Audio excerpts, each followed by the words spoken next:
এরকম ছাদ থেকে নিচে কেউ গেলে তার গায়ে রং ফেলাটা কোনো, বাচ্চারা তো করে খেলার ছলে, কিন্তু বড়রা তাকে সঙ্গ দেয়, তাই না?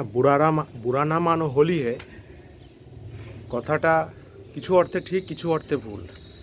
যারা বাচ্চাদের সঙ্গে থেকে জোর করে লোকের গায়ে রং দেন, ভুল করছেন। বয়স তো অনেক হলো, যদি আপনার বাচ্চাও সেই কাজটা করে, ভুল শিখিয়েছেন, আপনারই শিক্ষাটা ভুল আছে। ভুল জিনিসটা ভুল।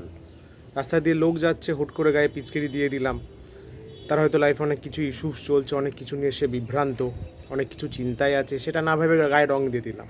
তারপর বললাম বুড়া না মানো হলি হে। গাধা, গাধা আপনি, আপনার বাচ্চা, সবাই মূর্খামি একে বলে, বাংলায় বলে মূর্খামি। নিজেও শেখেননি, তাকেও শেখাতে পারেননি, বুঝতে পারলেন?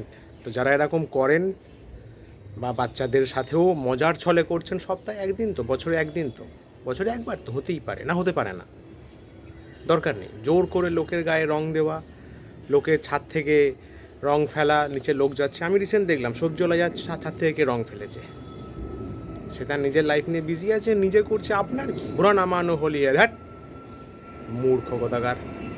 বন্ধ করুন, নিজেও শিখুন, ছেলে মেয়েকেও শেখান। মানায় না আপনাকে এসব, এর থেকে অনেক বেটার পারসন আপনি, অনেক ভালো এর থেকে। এগুলো দিয়ে নিজেকে মহান প্রমাণ করার কিছু নেই। অনেক বহুগুণ উন্নত মস্তিষ্ক, উন্নত মনের মানুষ আপনি। ঠিক আছে, টাটা, থ্যাংক ইউ।